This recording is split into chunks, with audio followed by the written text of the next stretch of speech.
அனைத்து ஆசிரியர் பெருமக்களுக்கும் வணக்கம். இந்த பதிவு எதை சார்ந்தது அப்படின்னா, கடந்த அக்டோபர் மாதம் நடத்தப்பட்ட பிஜிடிஆர்பி தேர்வில் தேர்ச்சி பெற்று சான்றிதழ் சரிபார்ப்பில் கலந்து கொண்டு தற்பொழுது ரிசர்வ் லிஸ்ட்டில் வைக்கப்பட்டுள்ள ஆசிரியர்களுக்காக. ஸோ இந்த ரிசர்வ் லிஸ்ட்டில் இருக்கக்கூடிய ஆசிரியர்கள் எல்லா சப்ஜெக்ட்லேயுமே ரொம்ப சொற்ப அளவில் தான் இருக்கிறாங்க. ஒரு சப்ஜெக்ட்டுக்கு ஒரு 50 ஆசிரியர்கள் தான். அதுவும் ஒரே நம்பர் திரும்ப திரும்ப ஜென்ரல்லையும் வரும், அவங்களுடைய கம்யூனிட்டி ரோஸ்டர்லேயும் வரும். ஸோ 50க்கும் குறைவாக தான் ஒவ்வொரு சப்ஜெக்ட்டுமே இருக்கிறாங்க. ஸோ கடந்த ஆண்டு மிக குறைவான காலி பணியிடங்கள் அறிவிக்கப்பட்டுள்ளதால தான் ஸோ இவங்கெல்லாம் கடினமாக போராடியும் தேர்ச்சி பெற்றும் இவங்களால் அந்த பணி வாய்ப்புக்குள்ளே போக முடியாமல் ரிசர்வ் லிஸ்ட்டில் இருக்கிறாங்க. ஸோ இவர்களெல்லாம் தகுதி வாய்ந்த ஆசிரியர்கள்.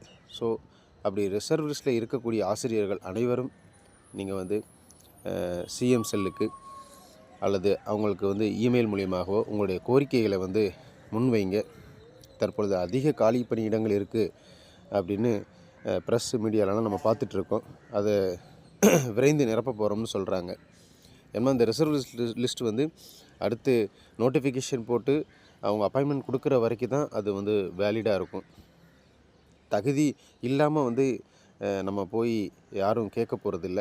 ஸோ தகுதியோடு இருக்கிறதுனால தான் அட்லீஸ்ட் ரிசர்வ் லிஸ்ட்டில் இருக்கக்கூடிய ஆசிரியர்களுக்கு பணி வாய்ப்பை நீங்கள் நம்ம கொடுங்க அப்படின்னு நீங்கள் சிஎம் செல்லுக்கு அல்லது ஸ்கூல் எஜுகேஷனுக்கு நீங்கள் எல்லாருமே ஒரு இமெயில் அனுப்புங்க.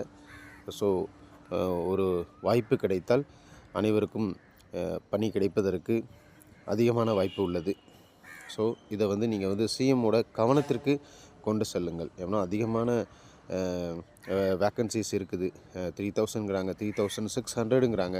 இதெல்லாம் நமக்கான வேக்கன்சிஸ். இது போன முறையே கொஞ்சம் அறிவித்திருந்தாங்கன்னா நம்ம வேலைக்கு போயிருந்துருக்கலாம்.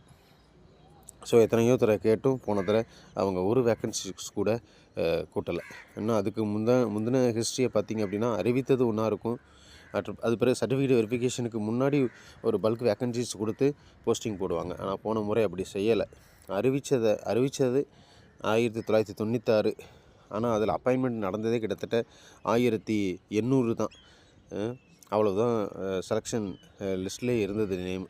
மற்றதெல்லாம் நாட் அவைலபிள் அந்த மாதிரி தான் இருந்தது. ஏன்னா 2021க்கு அப்புறம் 2025 தான் தேர்வு. ஸோ 4 வருட இடைவெளிக்கு பின்பு வேக்கன்சி இல்லை, சிலபஸ் மாற்றியும் வேக்கன்சி இல்லை. ஸோ அதனால் எல்லாருமே கண்டிப்பாக ஒரு மெயில் அனுப்புங்க. ஏதோ ஒரு மீடியத்தில் உங்களுடைய கோரிக்கையை முதல்வர் பார்வைக்கு கொண்டு செல்லுங்கள். நல்லதே நடக்கும். கான்ஃபிடெண்ட்டாக இருங்க. தேங்க்யூ.